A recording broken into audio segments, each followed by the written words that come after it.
네, 영상이 잘릴까봐 겁이 나서 또 뭐 녹화하다가 너무 길어지면 보는 사람도 힘들지만, 네, 이제 저도 조금 이러다가 갑자기 뭐가 잘못되거나 그러면 다시 찍어야 돼서, 네. 자자자, 여기 부분부터 이어갑니다. 앞 영상 못 보신 분들은 앞 영상 보고 오시고요. 그러니까 핵심은 결국 이거잖아요. I/O 속도, 입출력 속도다. 이 얘기예요, 이 얘기. 그래서 셀렉트는 왜 셀렉트인가 뭐 이런 얘기들도 설명이 이제 저렇게 되는 것 같은데, 결국 프로그램이라는 게 그렇거든요. 그러면 결국 뭐 이 그림 뭐 여러분 많이 보셨겠지만, 컴퓨터라는 기계는 맨 아래 이제 CPU 있고, 그 다음에 이제 램 영역 주격 장치라고 하죠. 1차 메모리 있고, 그 다음에 이제 SSD나 HDD 같은 보조격 장치가 이렇게 있는데, 얘는 용량이 좀 많이 크죠.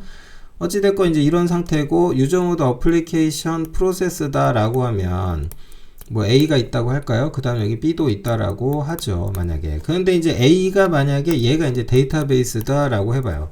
그러면 어떻게 되냐면은 결국은 모든 데이터라고 하는 것은 이 속 안에 다 들어가 있거든요. 근데 그 중에서 이제 셀렉트, 내가 원하는 놈들이 여기 있고 여기 있고 여기 있네, 저놈들을 골라서 이쪽으로 옮겨줘요, 이렇게 모았어. 그럼 뭐가 된다고요? 이게 컬렉션. 그래서 메모리에 모아놨는데, 메모리에 모아놓고 보니까 대충 그 뭐 여기가 10만 개였다면 10만 개 중에 내가 원하는 걸 찾았더니 뭐 300개 정도 된 거야, 만약에. 근데 300개 중에 지금 다 볼 필요는 없고, 야 이거 300개? 야 많어 200개는 제외하고, 야 100개만 좀 메모리에 일단 로딩해봐, 이렇게 하면 성능이 조금 더 좋아지겠죠. 굳이 300개 지금 다 볼 필요 없다 그러면. 이렇게 해서 메모리에 로딩해서 여기 어디 갖고 있었다고 쳐봐. 그러면 결국은 이런 거거든요. 그러니까 이렇게 해서 메모리 로딩 한 다음에 그걸 이제 프로세스 B가 만약에 내가 여기서 데이터를 찾고 있는데 요거 좀 알려줘, 이런 거. 그래서 SQL문에서 SQL을 이용해서 셀렉트를 이용해 가지고 이제 이런 식으로 콜렉션이 만들어지면 그걸 반환해 주니까, 그걸 얘는 또 역시 이제 램 메모리를 활용하겠죠. 여기 어딘가에 또 이제 복사해서 쓰든지 뭐 지가 원하는 형태로 데이터를 가공하겠죠. 아무튼 이런 형태다. 네, 그래서 이제 콜렉션이라는 표현하고 셀렉트라는 것이 왜 이런 게 됐는지 생각을 해봐야 되는데, 자, 방금 제가 이제 I/O 얘기라든지 구조 얘기 살짝 했습니다만, 결국 이렇게 되지 않겠습니까?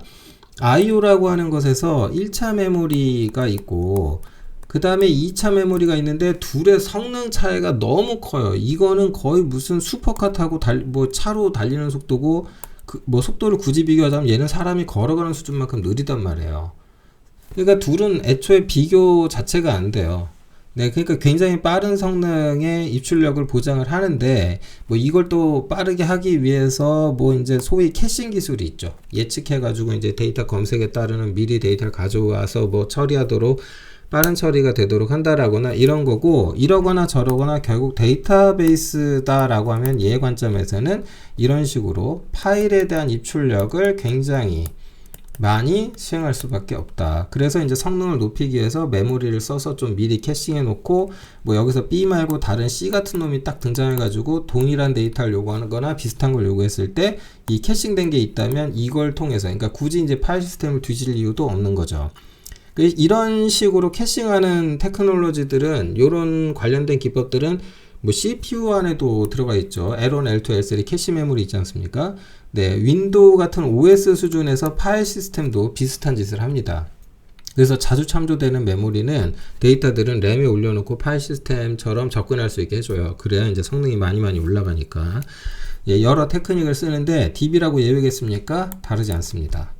아무튼 이렇다. 그러다 보니까 데이터라고 하는 건 데이터베이스를 중심으로 그냥 거기에만 존재하는 거고, 이것을 관리함으로써 이것에 참조하는 프로그램들 전체는 별도의 이제 뭐 필요하다는 변화가 있겠지만, 필요 없어도 혹은 뭐 이 부분이 수정이 일어나고 있더라도 각각이 작동 중인 데는 이제 문제가 없게 되니까, 따라서 이제 어떤 운영 관점에서 얘는 따로 쟤 따로 이렇게 되면서 독립성이 보장된다, 뭐 이런 말을 하게 되는 거죠. 아마 책 볼 때 여러분이 제일 보기 힘든 말 중에 하나일 거예요. 뭐 이런 말 있잖아요. 독립성이 보장된다. 의존성이 어떻다. 이제 이런 얘기가 나오기 시작하면 이제 굉장히 좀 힘들어 하시는 경향이 있는데, 어쨌든 제 관점에서 풀어드리면 하여튼 그렇다.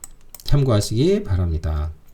그래서 저는 이제 앞서 좀 제가 거만하게도 말씀을 드렸던 것 중에 하나가, 제가 이제 C++ 개발하고 뭐 그 다음에 이제 시스템 프로그래밍도 하고 이러다 보니까 이런 식의 뭐 독립이 어떻고 의존이 어떻고 뭐 접근성, 락의 문제 이런 부분들 이거 사실 OS론에 OS 운영체제론에 다 들어가 있는 내용이다 보니까 이게 저는 이제 너무 잘 알고 있죠. 맨날 그것 때문에 이제 밤새고 고생을 해본 경험이 있기 때문에. 그러니까 이게 데이터베이스를 딱 쳐다보면은, 그러니까 데이터베이스의 핵심 어떤 용어들이라고 하는 것, 그런 것들이 이제 C 언어로 이해가 돼요. 근데 그 중에 꼭 좀 말씀드리고 싶은 게 뭐냐?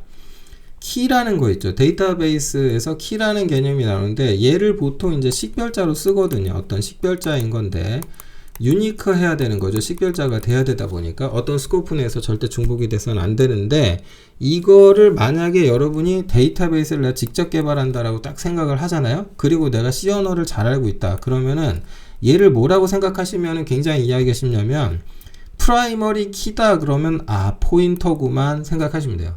유니크한 포인터. 포인터인데 가리키는 대상이 하나인. 그러니까 어떤 인스턴스가 있으면 그걸 가리키는 포인터 하나. 인스턴스 또 있어. 그럼 포인터 또 다른 거 하나. 이렇게. 뭔가 인스턴스가 있으면 그 인스턴스에 대한 포인터 하나. 이렇게. 뭐 포인터가 2번이 또 있다. 그럼 얘는 다른 인스턴스 가리키고. 이런 구조라고 생각하시면 돼요. 그러면 이제 보통 이 포인터라는 참조자를 이용해서 대상 인스턴스에 접근할 수가 있는 거죠. 그런데 이제 문제는 뭐냐면 가끔 이럴 때 있잖아요. 어떤 구조체가 있는데 구조체 멤버로 포인터가 들어가는 경우. 그런데 그 포인터 멤버가 있는데 걔가 얘를 또 가리키는 경우. 이러면 이제 포린키 이렇게 되는 거예요. 문제는 뭐냐면 포인터 나오면 여러분들 괴로워하시죠? C 언어 이제 잘하시는 분들은 포인터 없이 어떻게 살까 이러시겠지만 간단하지 않습니까? 포인터는 있는데 가리키는 대상이 사라졌다. 그럼 어떻게 돼요? 바로 프로그램에 오류가 납니다. DB에서 안 그럴까요? 똑같습니다. 그래서 이게 웃긴 게 뭐냐면 나중에 뭐 DB 모델링을 하네, 정교화를 하네 이런 걸 해보면은 여러분이 이제 객체장 프로그래밍을 배우죠. 그러면 제일 고민하는 게 사실은 무엇이냐면은 무엇을 객체화하지? 그러니까 어떤 똑같은 기능을 놓고 어떤 프로그램은 객체화를 막 3개, 4개가 등장하는데 어떤 데 2개밖에 없고 막 이래. 그럼 무엇을 객체로 나눌 것이냐, 객체화할 것이냐, 이것이 굉장히 중요한 주제인데 그거는 경험적인 노하우도 굉장히 필요해요. 그래서 이런 부분들을 설계라고 할 수 있는데, 그래서 OOP 설계와 관련된 거거든요. 근데 그거의 딱 DB 버전이 뭐냐면 바로 모델링이에요. 이 모델링을 하다 보면은 불필요한 데이터의 중복을 방지하기 위해서 하는 것들이 데이터의 정교화. 물론 이제 정교화의 되게 단편적인 면이긴 하지만 그런 특징이 있다. 그래서 그 데이터베이스에 하나의 레코드가 있죠. 거기 레코드의 이름, 뭐 이루는 필드도 있고, 그러니까 구조체로 이해하시면 딱이고요. 그 다음에 이제 자기 참조 구조체라든가 다른 구조체 인스턴스를 멤버로 포인터로 갖는 그런 구조체를 뭐 설계한 형태로 생각을 하시면 되는데, 그 구조체를 또 객체화시켜서 생각해 보면은 이 모델링이나 정교화 같은 것들을 연결시켜서 이해할 수 있다 라는 말씀을 드립니다. 그래서 조금 설명이 길어졌는데 어쨌든 제가 지금 그 데이터베이스에 대한 이야기를 좀 하려고 해요. 이 이야기를 좀 하려고 하는데 뭐 어쨌든 뭐 제 나름대로의 강의 형태로 이 데이터를 풀어 나갈 것 같고요. 지금 해드린 말씀도 다른 강의 안에 녹아 들어갈 것 같은데 이 이야기를 시리즈로 좀 이어가 보려고 합니다. 다만 이제 얘는 그 뭐라고 그래야 될까요? 좀 관점이 너무 특이하잖아요. C++ 안다고 치고 이런 SQL 수업을 하니까. 그래서 좀 범용성은 떨어질 거다. 다만 우리 채널을 좋아해 주시고 구독해 주시는 분들에게는, 그리고 C++를 어느 정도 알고 계신 분들에게는 조금 더 직관적이고 이해하기가 용이하지 않을까, 그런 생각을 좀 해봅니다. 한동안 영상이 좀 없었는데 네, 죄송합니다. 앞으로 더 열심히 영상 촬영할 수 있도록 노력하겠습니다. 뭐 닥쳐 있는 저의 일들을 좀 그래도 빨리 해결해 나간다고 하고 있는데 만만치는 않네요. 뭐 인생 뭐 쉽게 넘어가면 재미가 있겠습니까? 네, 오늘이 금요일이죠? 네, 또 불금 예약돼 있으신 분들이 계시나 모르겠네요. 네, 평안한 주말 맞으시기 바라면서 네, 영상은 여기서 마치도록 하겠습니다. 고맙습니다.